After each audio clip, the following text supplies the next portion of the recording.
Hi there, Coach. Last time you played this team in March, you had one of your best, most accurate nights all season. A lot has changed with them since then, but what can you pull from that first matchup for tonight?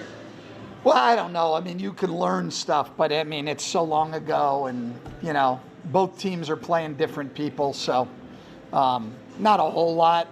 We did play at a really good pace offensively. The ball really moved, but that's just something we need to do every game. It's not specific to this team. One of the differences, they had Ibaka. That was actually his last game. Since then, they've had Zubats, and he's been really good for them in the screen game and defensively. What do you see that he brings to their squad? Well, look, I mean, he's really big. He's got great hands. He's a good screen and roll guy. He can pass the ball. He makes free throws. He defends well. I mean, he's just a really, really good player. Coach, I got a couple of rebounding questions for you, one general, one specific. We were trying to figure out in the broadcast the other night when the back tap became so prevalent in the NBA, because it seems to be occurring a lot more than it used to. Well, I mean, on the offensive boards, it's been around for a long time. I mean, one of the guys I remember early in my time in the league, or not that early, I guess, who was, you had him here for a while, Tyson Chandler, I thought was great at it, gained a lot of possessions. So it's a big part of the game on the offensive board, no question about it. As far as Zion, he had 14 rebounds against San Antonio. That's the 15th time this year that he's led the team in rebounding. 9 of those the other night were on the defensive end. How important is that to his development, especially now since we know he can get out and lead the break? Yeah, no question. I mean, I think that's great for us, both in terms of just saving possessions, not giving the other team possessions.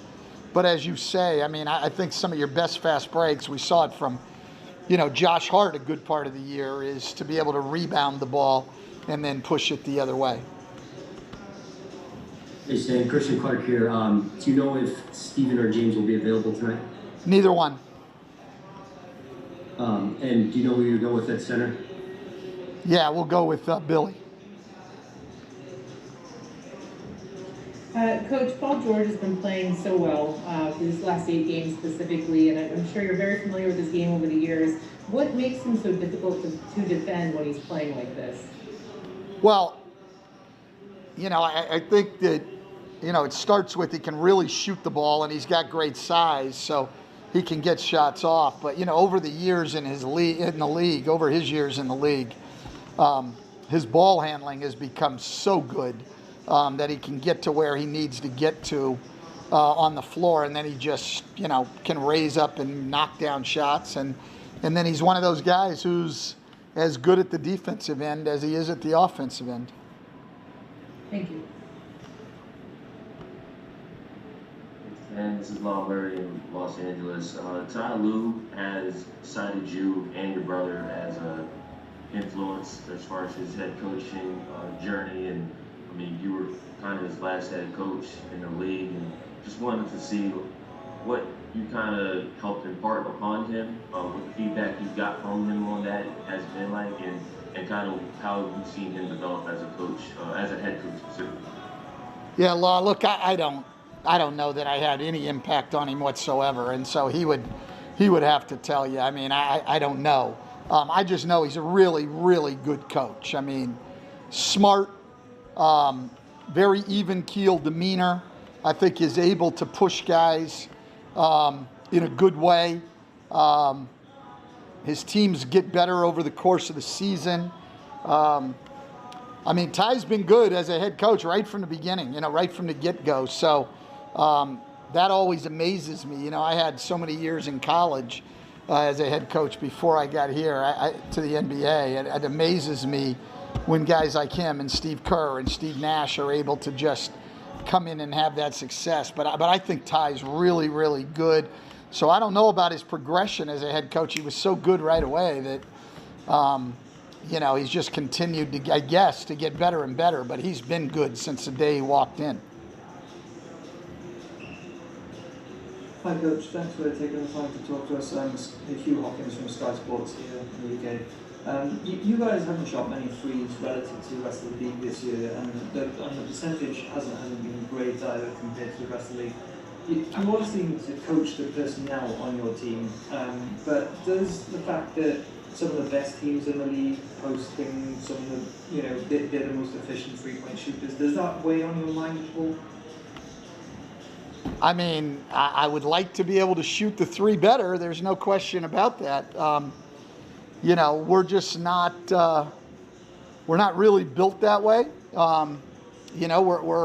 We're sort of a throwback team in some ways. And, we've had some injuries to some guys who did shoot more threes. I mean, we traded Redick. I mean, it's just a lot of things have gone on. I mean, we're just not, that hasn't been a strength of ours. Now we had the last 21 games of the first half of the season before the break, we were 12th in the league in three-point percentage, shot about 38%.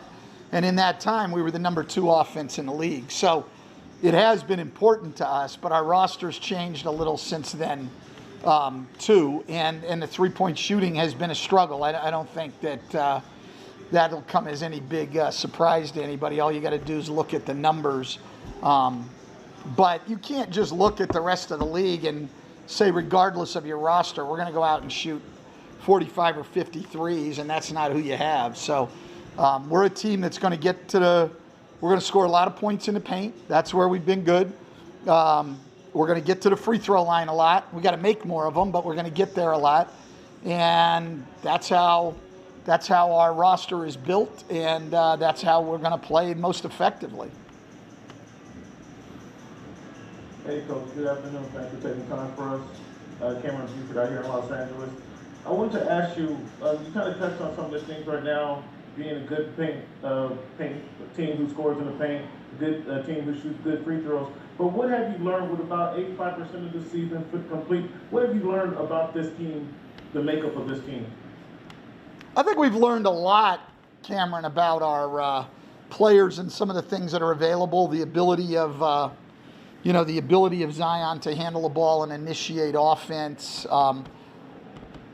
and to really sort of play all over the floor. I think that, we've seen some guys emerge. Nickeil Alexander-Walker as a guy who, when he got chances to start with Lonzo out, a guy who could really score quite a bit, scored almost 20 a game for a good stretch there.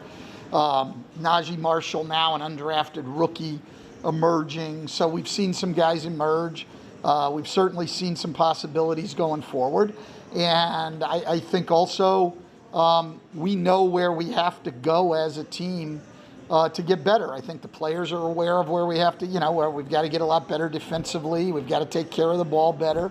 And I think the front office knows where we have to go roster-wise. So certainly in that sense, I think we've learned a great deal about our team as the year has gone on.